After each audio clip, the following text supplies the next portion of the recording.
চাকরি গিয়েছে, পিঠে পড়েছে পুলিশের লাঠি, অনশনে বসেও রেহাই নেই। চাকরিহারাদের আন্দোলন নিয়ে কুকথা মমতার মন্ত্রীর।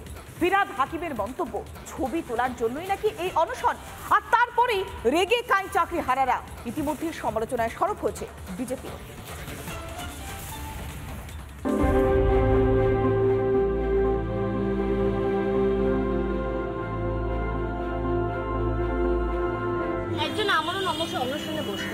এগুলো দিয়ে কোনো লাভ নেই, এগুলো ছবি তোলার জন্য টিভিতে আনার জন্য। সমস্যা হচ্ছে ফিরহাদ হাকিম সাহেব জীবনে কোনো পরীক্ষা দিয়ে চাকরি পাননি। যদি চাকরি পেতেন তাহলে পরে তার সেই কষ্টটা, তার মর্মটা তিনি বুঝতে পারতেন।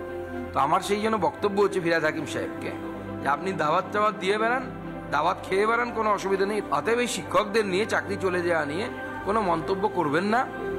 পাশে যদি থাকতে না পারেন, না থাকুন, দূরে থেকে গালি দেবেন। প্রথমে তৃণমূলের দুর্নীতির মাসুল গুনতে হয়েছে, তারপর অনিশ্চিত ভবিষ্যতের মাঝে নেমে এসেছে পুলিশের নির্মমতা। নির্বিচারে লাঠি পেটা, পেটে লাথি, কিছুই বাদ যায়নি। এসব সহ্য করে চাকরিহারারা বসলেন অনশনে। পাশে দাঁড়ালো বিজেপি। ঠিক সেই সময় অনশনকারী চাকরিহারাদের উদ্দেশ্যে ধেয়ে এলো তীব্র অপমানজনক মন্তব্য। কুকথার বক্তা আর কেউ নন, মমতার মন্ত্রিসভার গুরুত্বপূর্ণ সদস্য ফিরহাদ হাকিম। এগুলো দিয়ে কোনো লাভ নেই, এগুলো ছবি তোলার জন্য টিভিতে আনার জন্য। শুনলেন কি বলছেন মমতার ভরসা ববি? এসব শুনে রেগে কাঁই আন্দোলনকারী চাকরিহারারা। ক্যামেরায় বা টিভিতে মুখ দেখানোর জন্য যদি বলে থাকেন, তাহলে ওনারা আমাদের থ্রুতে ক্যামেরায় মুখ দেখাচ্ছেন।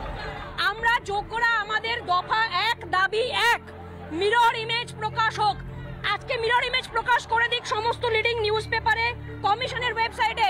আমরা মুখ দেখাতে আসবো না। শুধু এটুকুই বলবো, আপনার শিক্ষকদের প্রণাম যে আপনাকে তৈরি করেছেন, এবং আমরা মুখ দেখাচ্ছি কিনা সেটা আপনার ব্যক্তিগত রুচি আপনাকে প্রশ্নের মুখে ফেলে দিচ্ছে। সুর চড়িয়েছে বিরোধীরাও।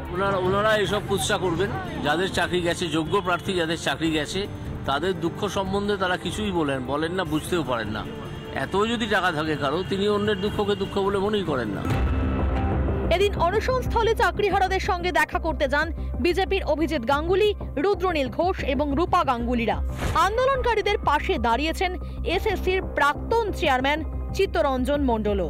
যাদের প্রাপ্য করলে চুরি, কাটলে পেটের ভাত, যাদের প্রাপ্য করলে চুরি, কাটলে পেটের ভাত, আজ কুমির সেজে কাঁদছ তুমি, দিনকে করো রাত। রিপাবলিক বাংলা।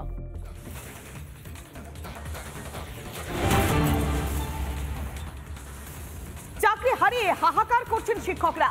তারা বসেছেন আচার্য সদনের সামনে। তাদের একটাই দাবি, যোগ্যদের তালিকা প্রকাশ করতে হবে মিরর ইমেজ। রাতভর বৃষ্টি হয়েছে, ঝড় হয়েছে, সেই ঝড় বৃষ্টি উপেক্ষা করে তারা আন্দোলন করছে, তারা প্রতিবাদ করছেন। আমরা আরো বিস্তারিত কথা বলবো। আমরা সরাসরি যাব আমাদের প্রতিনিধি তুলিকার কাছে।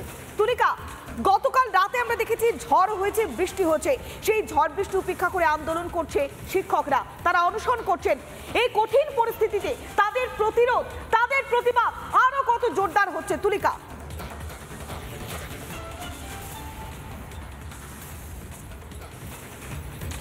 দেখো, একেবারেই তার কারণ হচ্ছে গতকাল রাতে যেভাবে ঝড় বৃষ্টি হয়েছে, সেই বৃষ্টিকে উপেক্ষা করে এই মুহূর্তে প্রায় 48 ঘন্টার ওপরে যারা চাকরিহারা শিক্ষকরা রয়েছেন, তারা কিন্তু এখানে অবস্থান বিক্ষোভ চালিয়ে যাচ্ছেন। প্রথমে আমি সেই ছবিটা একটুখানি দেখানোর কথা বলবো মোহিতকে। তুমি দেখতে পাচ্ছ এই মুহূর্তে সবে মাত্র, অর্থাৎ আমরা যখন এসেছি, আসার পরে যে শিক্ষকরা রয়েছেন তাদের সঙ্গে কথা বলেছি, তারা সবে মাত্র ভোর রাতে ঘুমিয়েছেন। অর্থাৎ আমি আরও একটা ছবি, এইদিকে যেরকম একটা ছবি আমি দেখাচ্ছি, তারই সঙ্গে আচার্য সদনের সামনে তুমি দেখতে পাচ্ছ রাতভর বৃষ্টির জেরে কেউ ছাতা, কেউ কোনো চাদর, কেউ গাছের তলায় আশ্রয় নিয়েছেন, এবং বৃষ্টি থামার পরে তারা একটুখানি ঘুমোতে গিয়েছেন। অর্থাৎ কি করুণ পরিস্থিতি এই মুহূর্তে।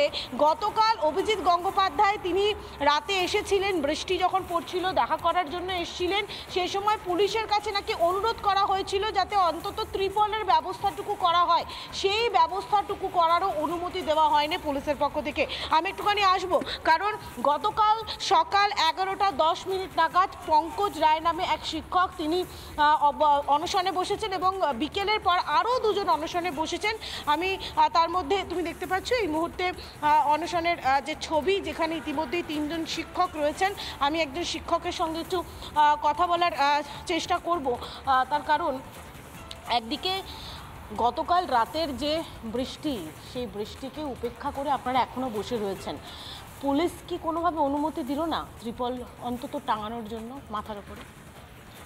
পুলিশকে বলা হয়েছিল, মাননীয় প্রাক্তন বিচারপতি অভিজিৎ গঙ্গোপাধ্যায় এসেছিলেন, উনিও বারবার রিকোয়েস্ট করেছিলেন, কিন্তু পুলিশ কোনো অনুমতি দেয়নি আমাদের কোনো রকম ত্রিপল খাটানোর জন্য।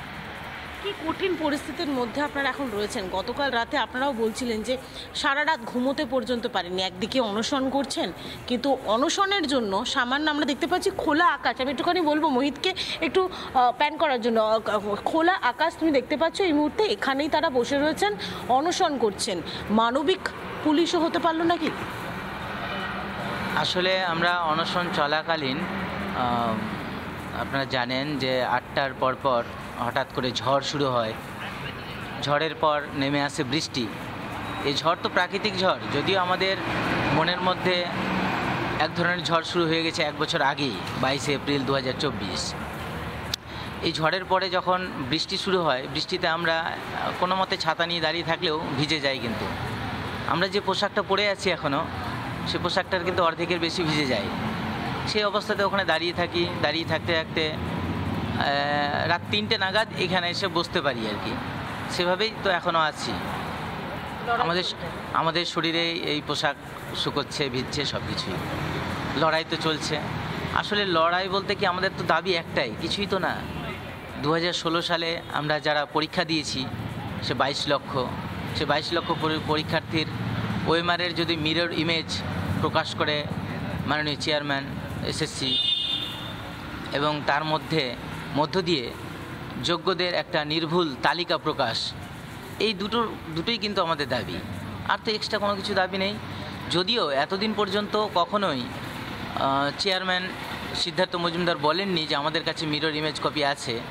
গত 9 এপ্রিল বুধবার যখন 2টো নাগাদ ভেতরে যাওয়া পারমিশন দেওয়া হয়, এবং আমাদের প্রতিনিধি 2-1জন গিয়েছিলেন, এবং সঙ্গে অভিজিৎ গঙ্গোপাধ্যায় ছিলেন, ওনার সামনে চেয়ারম্যান বলেছেন যে মিরর ইমেজ কপি আছে, কিন্তু উনি শুধু মৌখিক বলেছেন, আমরা তার কোনো লিখিত কোনো কিছু পাইনি, বা কোনো প্রেস কনফারেন্সে উনি বলেননি। তো আমাদের একটাই দাবি যে কবে দেবেন সেটা কিন্তু নির্দিষ্ট করে বলেননি। আমরা চাই যথাযোগ্যভাবে আমাদের যোগ্যদের নির্ভুল তালিকা প্রকাশ, এবং সমস্ত পরীক্ষার্থীর 2016। নানা ধরনের কন্টেন্ট দেখার জন্য লাইক করুন, শেয়ার করুন আমাদের ফেসবুক পেজ, সাবস্ক্রাইব করুন আমাদের ইউটিউব চ্যানেল। পাশাপাশি অন্যান্য ব্রেকিং নিউজের জন্য অবশ্যই চোখ রাখুন রিপাবলিক বাংলায়।